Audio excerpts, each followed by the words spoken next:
going on, guys? Thanks a lot for tuning in. It's been a pretty busy Friday, and I'm gonna take you along on one of my service calls because this one just has entry instructions. Nobody's home. Realtor called it in, and they have a open house tomorrow, and they found out that the furnace is not heating. It's 50 something degrees in there, so they want us to come out and do whatever we can to fix it. So figured this would be a good one to show. That way I can kind of show everything and not have to cut as much footage whenever a customer wants to come down and tell me their life story and whatnot. Figured while I'm on the way there, I'll tell you guys another little story. You guys seem to enjoy the last story I told. So this is kind of similar to what other companies have been doing around here. You guys will start seeing a trend. Is that, again, we're a contractor for an insurance company, so that definitely gets us a lot of business. And how it works is that if the customer is using a company that the insurance company does not use, or in this case especially highly does not recommend at all, they have to send us out and to confirm the diagnosis and then move forward with the repairs and so forth. So got called out to this gentleman who was in our town too. Not sure why he got tied up with this company. They're pretty far away, for a cracked heat exchanger on a train furnace that was, I think, only 4 or 5 years old, maybe 5. So I was a little bit skeptical to begin with. So I got there, and the first thing I ask is for the documentation of the technician's notes, if they took any pictures, what was their combustion test and whatnot. So I guess they got there, and guess what? They were only there for an AC tune-up. They weren't there for the furnace, but they looked at the furnace, and they decided to not do a combustion test or anything. They drilled holes in the side of the furnace, which I've seen them do before, and they stuck their cameras in there. And they're just poking around and whatnot. So the guy was showing me the pictures. I was like, this doesn't even look like a train TUH2 heat exchanger. Like, doesn't even look like it. But since they went as far as sticking a camera in there, now I gotta stick my camera in there and look around. One of the pictures where they said was a major crack was really suspicious to me. It just looked like a tear. I kid you not, a tear in insulation. Because you know how there's like that fiberglass insulation with in the face of it, reflective material? It's that stuff. So I got in there with my camera, and I confirmed that the pictures that they took were not even the same furnace. And that picture of the torn insulation was real, and they said that that was a major crack in the heat exchanger. So I explained that to the guy. Like, this furnace is completely fine. Of course, I did my combustion test, checked the gas pressure and everything was looking flawless. And my main thing is, like, you need probable cause to go that far. Like, why did you do that if you were only there to check out the AC maintenance? And the guy said, coincidentally, there was a salesman that arrived 5 minutes later to give him new furnace quotes, because they quoted a new heat exchanger, coincidentally the same price as a heat exchanger, or the same price as a new furnace. Thousands of dollars. One, this heat exchanger is going to be under warranty, especially with us. And two, even if it wasn't, it does not cost thousands of dollars to replace a heat exchanger. But I do know this company better, and their technicians really don't know how to fix anything. And because of the insurance fiascos, we've actually watched them replace heat exchangers before, and holy hell, they do not know what they're doing. They just break things. Anyways, I'm getting off topic. So the guy was like, okay, so I got ripped off, and then I showed him all the evidence and everything. He was impressed with me of everything that I showed. The story made sense. He was like, okay, we're good to go. That was earlier this spring. And then this fall, he called again, saying that that company was out and red tagged the furnace again. They shut down the furnace, put the red tag on, and saying, like, if you turn this on, you're gonna die. You know, that scare tactic. So I was like, why the hell did you call them back here? I was like, all right, I'm just gonna show up and see what's going on. So he's like, yeah, they were out here for a furnace tune-up this time. I had to use them because I was locked into their care package or whatever, so I needed to use it up and use that. But their supervisor just came out here and put the tag on and said the same thing. So, but of course I have to do my due diligence and go through everything again. And guess what? No problems found. All the readings were great. All the heat exchanger visually looked great. I just told her, like, please don't have them back. It's not even worth it. Like, just stop. I told you guys kind of the same spiel as last time, is that you got to go to their lowest reviews and see if you see trends. Of course, with this company, it's always heat exchanger over and over again. I sat there on the computer with him and showed him all the negative reviews about it. And he's like, huh, so I'm one of those guys that they're trying to pull this on. I was like, yep. And only on a 5-year-old furnace, because they don't know how to fix anything. It's pretty pathetic.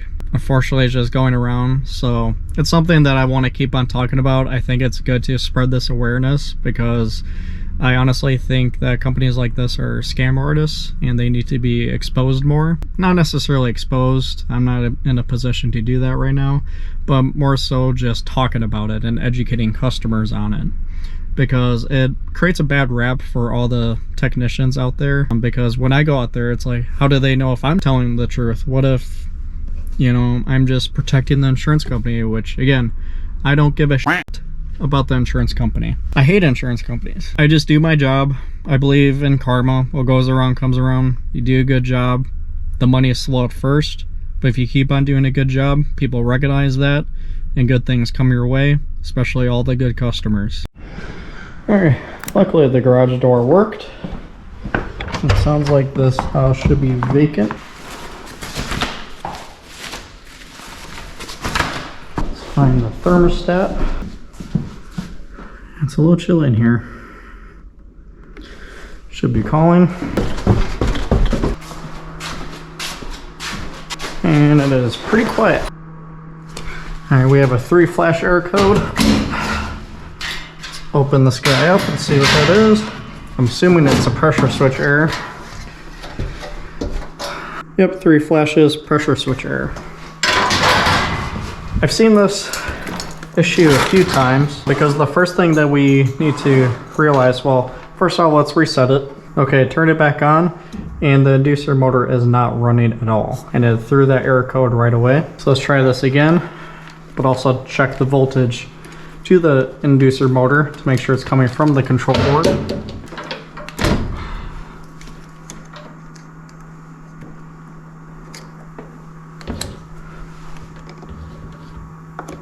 We only have like 2 volts, so that's clearly not correct. So we're not getting the correct amount of voltage from the control board, so it means that the control board is bad if it's not even attempting to start the inducer motor, because even if the pressure switch is stuck open, it'll still make the attempt to start the inducer motor, which it's not. So luckily we have this control board, so let's go ahead and replace this. Here's a new one. Get some light in here.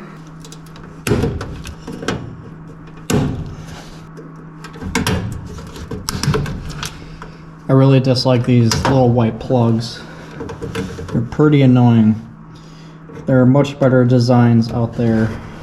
But Train always likes to do this one, and it's pretty irritating. It's not hard, it's just tedious. Especially these ones are really stiff. I'm just gonna cut them.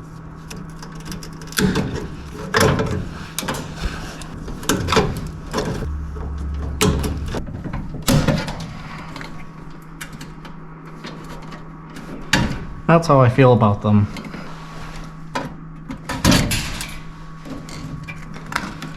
That one, cut this one. Junk out of here.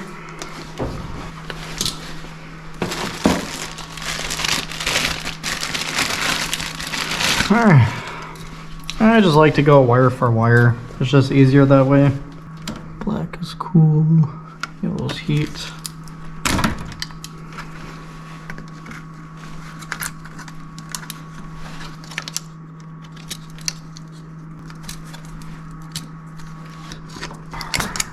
park. Blue is park. Sometimes what I'll do that I've learned is you can take all the wires off and do it from scratch and then just mark it with a Sharpie of which one is which. This one, sometimes I just like to turn off my brain and just do it wire by wire. Well, you know, I won't forget any.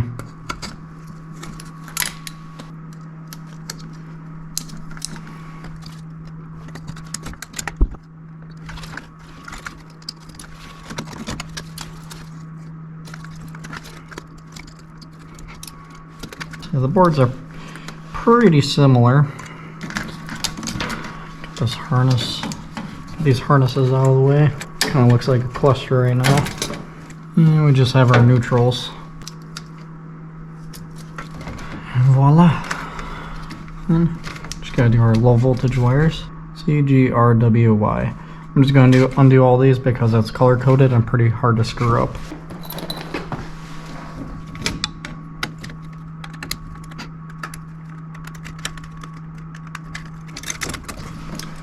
There we go. I think that's a water stain there on the board. See that rust? That's probably what took it out.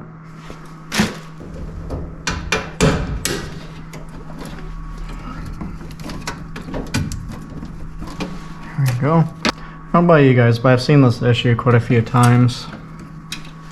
Whenever you don't see the DC motor running, it's typically the control board. It's a pretty common failure. I've seen it on some other brands, but definitely on trains.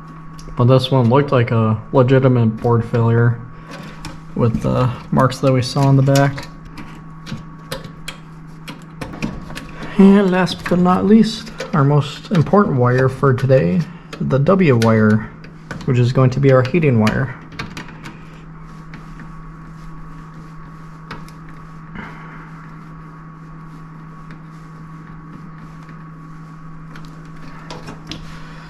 There we go. Now let's plug in our harnesses. Let's see if this diagnosis is correct.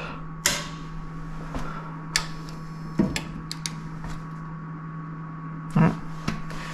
Got an LED light. That's good.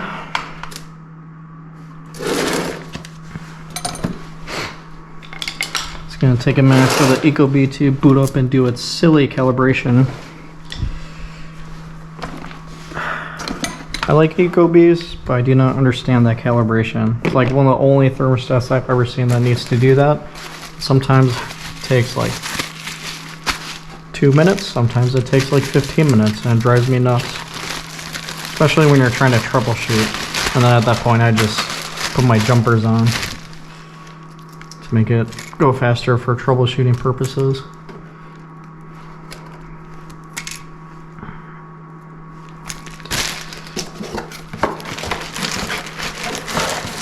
This thing definitely needs maintenance. I've never been here before. Definitely gotta recommend that. Look at all these cobwebs. This furnace could definitely use a cleaning.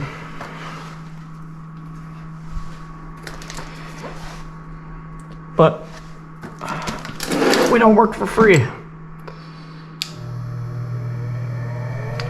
Alright. We got the inducer motor, which we did not have before. And we got the igniter flowing.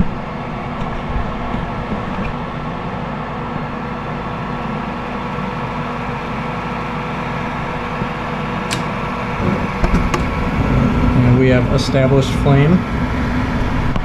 Now we just gotta wait for the blower motor to turn on.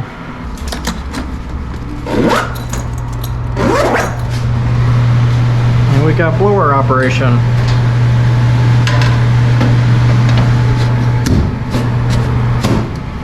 It's a Friday today. Realtor called us out here. I'm gonna recommend maintenance and we'll see what they say, but it sounded like they just want to make sure it's running for the open house. Oh god, that is an oldie. Very old. If you guys are wondering, this one is only a 2015, I believe, so not that old, but I doubt it's ever had maintenance.